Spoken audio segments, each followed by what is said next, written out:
हरे कृष्णा। जगद्गुरु शिल प्रभुपाद महाराज की जय। नमो विष्णुपादाय कृष्णपृष्ठाय भूतले श्रीमते भक्तिवेदांत स्वामिनिति नामिने। नमस्ते सारस्वते देवे गौरवाणी प्रचारणे निर्विशेष शून्यवादी पाश्चात्य देश तारणे। जय श्री कृष्ण चैतन्य प्रभु नित्यानंद श्री अद्वैत गदाधर शिवासादि गौर भक्तवृंद। हरे कृष्ण कृष्ण कृष्ण हरे हरे, हरे राम राम राम हरे हरे। हरे कृष्ण कृष्ण कृष्ण हरे हरे, हरे राम राम राम हरे हरे। हरे कृष्ण कृष्ण कृष्ण हरे हरे, हरे राम राम राम हरे हरे। जगद्गुरु शिल प्रभुपाद महाराज की जय। परम पूज्य लोकनाथ स्वामी महाराज की जय। निताय गौर प्रेमानंदे हरि हरि बोल। गुरुवे गौरचंद्राय राधिकाय तदालये कृष्णाय कृष्ण भक्ताय तदभक्ताय नमो नमः। ओम नमो भगवते वासुदेवाय, ओम नमो भगवते वासुदेवाय, ओम नमो भगवते वासुदेवाय। आज हम लोग चर्चा करेंगे कि मनुष्य माँ के गर्भ से जब पिताजी माँ के गर्भ में बीज रोपते हैं, उसके बाद पुत्र का कैसा संगोपन होता है, उसका कैसा आत्मा तैयार होता है, शरीर कैसा तैयार होता है, उसके ऊपर हम बात करेंगे। जब प्रक्रिया अतिशय सूक्ष्म होती है और भौतिक नेत्रों के लिए आत्मा अदृश्य है, क्योंकि हम हमारे इस शरीर को बदलते रहते हैं, लेकिन आत्मा कभी मरता नहीं। ये प्रथमतः लोगों ने अपना सिद्ध समझना चाहिए। आजकल लोग शरीर को ही आत्मा समझते हैं और चलते हैं, लेकिन शरीरों करोड़ों लाखों बदली की है हमारे आत्मा ने। लेकिन जब हमें पता चलता है कि हम कैसे आत्मा स्वरूप शरीर बदलते हैं, उसके बाद हमें मालूम पड़ता है कि हम इसीलिए कभी भी आत्मा कोई बदलता है तो उसमें ज़्यादा रोना नहीं चाहिए। अगर रोता है तो वो माया शक्ति है। वो हिसाब से जब शरीर बदला जाता है तो उसके पूर्व कर्मों के हिसाब में उसको जन्म मिलता है। अगर उसने भक्ति की है, शुद्ध भक्त है और भगवान के सिवा और किसी को भी उसने माना नहीं है, खाली भगवान को ही मान के भगवान की ही भक्ति की है सदा सर्वदा, सुबह दोपहर रात शाम रात्र उसके नाम, भगवान का ही नाम उसके मुंह में है, तो वो बराबर भगवान के धाम में ही जाएगा। उसको पुनर्जन्म नहीं, उसका ये जन्म लास्ट या जन्म है। कल मेरा कल बर्थडे था, वहाँ जन्मदिन था, इसलिए मुझे एक मेरे खास भक्त ने यही बताया, आशीर्वाद दिया था, प्रभु जी आपका ये इस भौतिक संसार में आखिरी जन्म हो, इसके बाद आपका जन्म नहीं होना चाहिए। मुझे इतना आनंद लगा, क्योंकि ऐसे शुद्ध भक्तों के जो आशीर्वाद मिले तो भगवान की कृपा ही हो जाती है। तो उस भक्तों का मैं बहुत बहुत आभारी हूँ, क्योंकि ये भौतिक संसार जो है ये माया से भरा पड़ा है, दुख से भरा पड़ा है, कष्ट से भरा पड़ा है। और जितना भी आदमी अपने को सुखी बनना चाहता है, उतना ही आदमी अपने को तकलीफ दे के खड्डे में जा रहा है। लेकिन उस आदमी को ये नहीं मालूम है कि मैं सुखी बन रहा हूँ या तकलीफ ले रहा हूँ, ये आदमी। क्योंकि हर आदमी को ये समझना चाहिए, मैं जो भी हूँ मेरी पूर्व पुण्याई के बेसिस पे हूँ।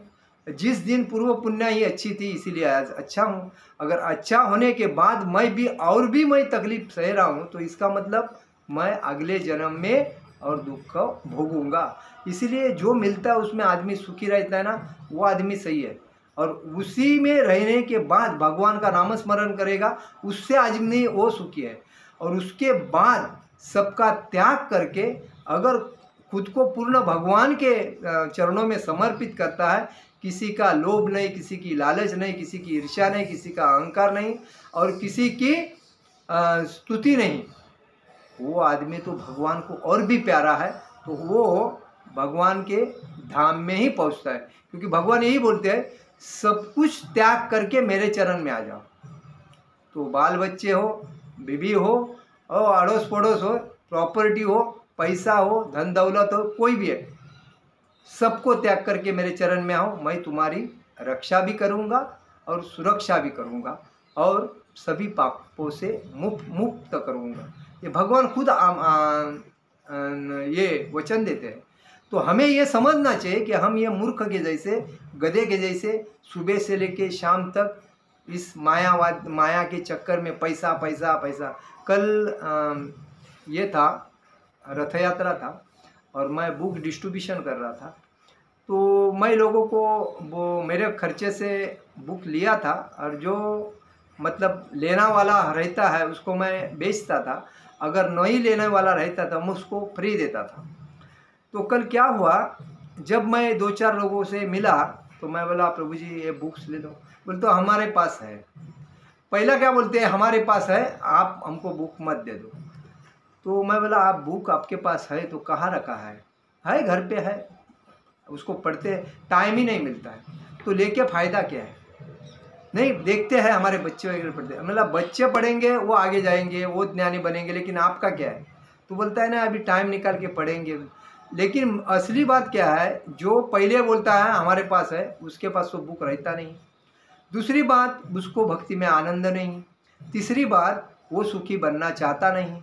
और चौथी बात, वो अपना जो उसका स्वभाव है, सिगारेट पीना, तंबाकू खाना, बीड़ी पीना, नशा मतलब दारू पीना, मांस खाना और परस्त्री संभोग करना, जुआ खेलना, ये जिसको गुण है जिसके बदन में, वो कभी भी भगवान का बुक को हाथ नहीं लगाएगा। ये लिख के रखना चाहिए, क्योंकि उसकी बुद्धि जो होती है पूरी भ्रमिष्ट होती है, पूरी गंदी होती है। उसको कोई अगर ज्ञानी व्यक्ति अगर मिल जावे तो वो अपना ज्ञान बताएगा उसको, लेकिन उसका ज्ञान अपने साथ आत्मसात नहीं करेगा। इतने महामूर्ख समाज में पड़े हैं और इसीलिए समाज की हालत, जो ज्ञानी होता है वो भक्तों का ज्ञान आत्मसात करता है, भक्तों की संगति में आता है और अपना मार्ग बदल के समाज में आगे जाने को सोचता है। लेकिन जो अज्ञानी लोग रहते हैं वो सुधरने को लिए कोई अगर रास्ता बताए तो भी आते नहीं, और इसीलिए वो गंदगी में पड़े रहते हैं। जैसा कि वैसा दिन रात मेहनत करते हैं लेकिन सुखी कभी नहीं बनते। तो कहने का मतलब यही है कि लोग, इसीलिए मैं बोल रहा हूँ कि भगवान क्या बोलते हैं कि हम ये शरीर जो है, ये हमारा शरीर एक कपड़े के समान है। जैसा हम सुबह उठ के दूसरा कपड़ा पहनते हैं, पहला कपड़ा फेंक देते हैं, वही बात है। वैसे हमारा जो आत्मा है वो इस योनि से दूसरे योनि से तीसरे योनि, तीसरे, ऐसे लाखों योनि बदल बदल के इस मनुष्य जीवन में हमें आया है। और मनुष्य जीवन में आने के बाद हमारा एक ही सिद्धांत है, भक्ति सेवा, भगवान की भक्ति। भगवान क्या बोलते हैं, गाओ नाचो खाओ, गाओ नाचो खाओ, मतलब भगवान का नामस्मरण करते रहो, नाच नाच के भगवान का नामस्मरण करो, गाओ नाचो, नाचने के बाद आनंद से भूख लगती है और बाद में प्रसाद बल्कि खाओ, नाचो गाओ खाओ। तो ये जो बात है गाओ नाचो खाओ, तो उस बेसिस पे हमारा मतलब देखिए भगवान का प्रसाद कैसा भी बनता है। भगवान किसी ना किसी को डोनेशन देने के लिए बुद्धि देते हैं और वो डोनेशन दे देता है, भगवान के मंदिर में प्रसाद आ जाता है और भक्त लोग खा के आनंद से भक्ति का प्रचार करते रहते हैं, भागवतम का प्रचार करते रहते हैं और आनंद से रहते हैं। उनको कोई लोभ नहीं रहता है, कोई पैसा देवे, कोई कपड़ा देवे, कोई जो मिला वो सही, भगवान का नामस्मरण करते, भगवान ही सब सुविधा बनाते हैं। लेकिन जो स्वार्थी होता है उसके लिए क्या किया जाए, उसको तो खुद के इच्छा आकांक्षा तृप्त करने के लिए अपने सर के ऊपर और जितना बोझ है